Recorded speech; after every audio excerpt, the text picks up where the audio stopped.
Good morning students. आज BSc second year का जो हमारा लेसन चल रहा था फिजिकल केमिस्ट्री का फेज इक्विलिब्रियम, जिसके अंदर हमारा टू कंपोनेंट सिस्टम, आज हम टू कंपोनेंट सिस्टम के अंदर पोटाशियम आयोडाइड और बर्फ का सिस्टम करेंगे। ये इसका फेज डायग्राम है। इस फेज डायग्राम हमने टेम्परेचर और कंपोजिशन के बीच में प्लॉट किया है। इसके अंदर आप देखिए, सबसे पहले हम एरियाज, मैं आपको एरियाज बता देती हूँ। पहले हम ये बात करते हैं कर्व की। कर्व AC, CB और DCD डैश, ये लाइनें हैं। और यहां पर क्या है, 100% आइस और यहां पर 100% पोटाशियम आयोडाइड। पॉइंट ए जो है, सबसे पहले हम कर्व ए की बात कर रहे हैं। ये जो कर्व AC है, ए पर क्या है, यहाँ पर शुद्ध प्योर, इसको हम कहते हैं solubility freezing curve of water, क्योंकि यहाँ पर पॉइंट ए पर सॉलिड फॉर्म के अंदर हमारे पास क्या है, वाटर है, दैट मींस आइस है। इसका टेम्परेचर कितना है, 0 डिग्री सेंटीग्रेड टेम्परेचर। इस टेम्परेचर पर 0 degree centigrade temperature point A पर जैसे जैसे हम इसके अंदर पोटाशियम आयोडाइड डालते जाएंगे, इसका टेम्परेचर क्या है, डाउन होता गया, क्योंकि फ्रीजिंग मिक्सचर तैयार हो रहा है। और यहाँ पर जैसे टेम्परेचर डाउन होता गया तो यहाँ पर बर्फ इससे सेपरेट आउट होती गई।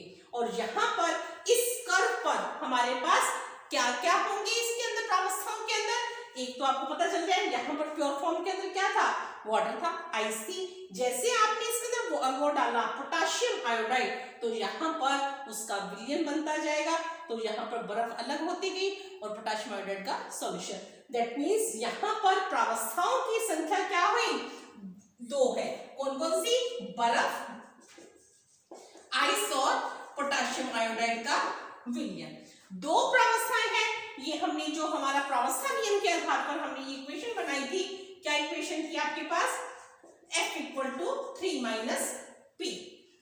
प्रावस्थाओं की संख्या 2, कौन कौन सी, आइस एंड पोटाशियम आयोडाइड। तो हमारे पास डिग्री ऑफ फ्रीडम क्या आ जाएगा, 1 आ जाएगा। दैट मींस क्या है कि यहाँ पर हमें इस तंत्र को समझाने के लिए, इस कर्व पर इस तंत्र को समझाने के लिए हमें केवल एक चर की आवश्यकता पड़ेगी। दूसरी हम बात करें कर्व BC की। यहाँ पर BC पर देखिए, इसको हम कहते हैं solubility curve of potassium iodide in ice. Potassium iodide की आइस के अंदर क्या सॉल्युबिलिटी है, उसको रिप्रेजेंट कर रहा है। यहाँ पर इसका मैक्सिमम टेम्परेचर है पोटाशियम आयोडाइड का। जैसे जैसे इसके अंदर आइस मिलती जाएगी, इसका टेम्परेचर जो है वो डाउन होता गया पॉइंट C पर, तो यहाँ पर हमारे पास किस फॉर्म के अंदर है, कौन कौन सी प्रावस्थाएं हैं, सॉलिड पोटाशियम आयोडाइड, साथ में क्या है, बर्फ और सॉलिड पोटाशियम आयोडाइड और लिक्विड फॉर्म के अंदर पोटाशियम आयोडाइड।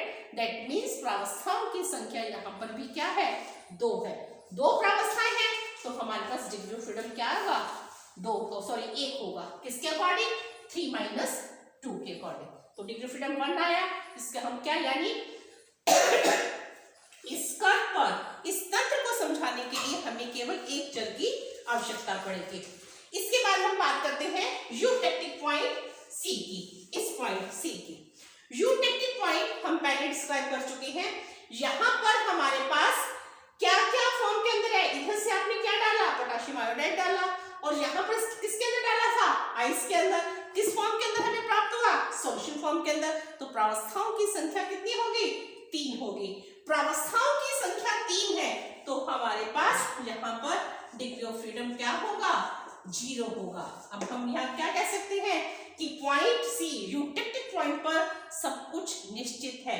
क्या निश्चित है, टेम्परेचर भी निश्चित है और उसकी कंपोजिशन निश्चित है। टेम्परेचर कितना है, -23 डिग्री सेंटीग्रेड, और कंपोजिशन कितनी है, 52% ऑफ पोटाशियम आयोडाइड। ये तो था यूटेक्टिक पॉइंट के बारे में। अब हम बात करते हैं एरियाज की। पहले हम बात करते हैं ए, सी और डी। इस एरिया के अंदर, इस एरिया में आप देखिए हमने इसको क्या नाम दिया था, फ्रीजिंग पॉइंट ऑफ आइस। तो यहाँ पर क्या है, किस फॉर्म के अंदर है, यहाँ पर कौन सी प्रावस्थाएं हैं, सॉल्यूशन और आइस। सॉल्यूशन कौन सा है, पोटेशियम आयोडाइड का। तो यहाँ पर दो प्रावस्थाएं हैं, that means degree of freedom क्या होगा, 1 होगा। ठीक है, अब इसके बाद हम बात करते हैं area above the curve ACB, ACB के ऊपर का एरिया। यहाँ पर क्या लिखा हुआ है, सॉल्यूशन। सॉल्यूशन कौन सा है, पोटेशियम आयोडाइड का एक्वस सॉल्यूशन। यहाँ पर इस सॉल्यूशन के अंदर एक ही प्रावस्था है, किसकी है, वो पोटेशियम आयोडाइड की है। प्रावस्थाओं की संख्या 1 है, P = 1, तो डिग्री ऑफ फ्रीडम क्या आएगा, 3 - 1 2 आएगा।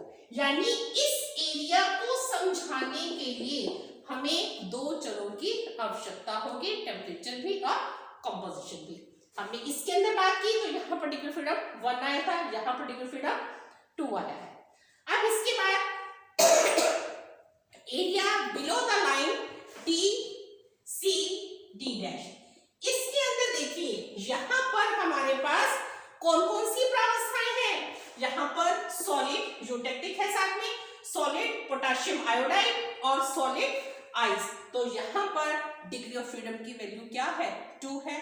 दैट मीन्स यहाँ पर इस सिस्टम को समझाने के लिए हमें दो चरों की आवश्यकता होगी। दो चरें कौन सी है, टेम्परेचर और कंपोजिशन। अब यहाँ पर आप आ जाइए वापस इसी ग्राफ पर, इसी कर्व पर।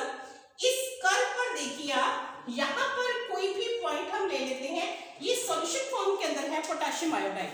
यहाँ पर हमारे पास जैसे इस पॉइंट को लिया आपने एक्स पॉइंट पर, जैसे इसका टेम्परेचर आपने डिक्रीज किया, टेम्परेचर डिक्रीज किया, तो यहाँ से आइस क्या होनी जाएगी, सेपरेट आउट होती जाएगी और इस पॉइंट पर ये इसके साथ अलग हो जाएगा और हमें किस फॉर्म के अंदर प्राप्त होगा, सॉल्यूशन फॉर्म के अंदर। तो आज हमने किसकी बात की, पोटेशियम आयोडाइड आइस की, जिसके अंदर हमने कर्व की बात की।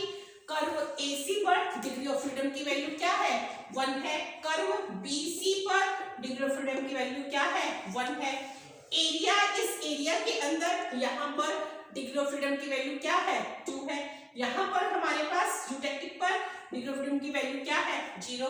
तो हर एक कर्व पर, हर एक एरिया पर और यूटेक्टिक पॉइंट पर हमने डिग्री ऑफ फ्रीडम को मेजर किया, जिसके अंदर हमने फ्रीजिंग मिक्सर को देखा पोटेशियम आयोडाइड एंड वाटर के अंदर। तो ये तो हमारा 2 component system potassium iodide and ice था। अब नेक्स्ट टॉपिक के अंदर हम नेक्स्ट वीडियो के अंदर हमने आप वीडियो लेंगे। Thank you.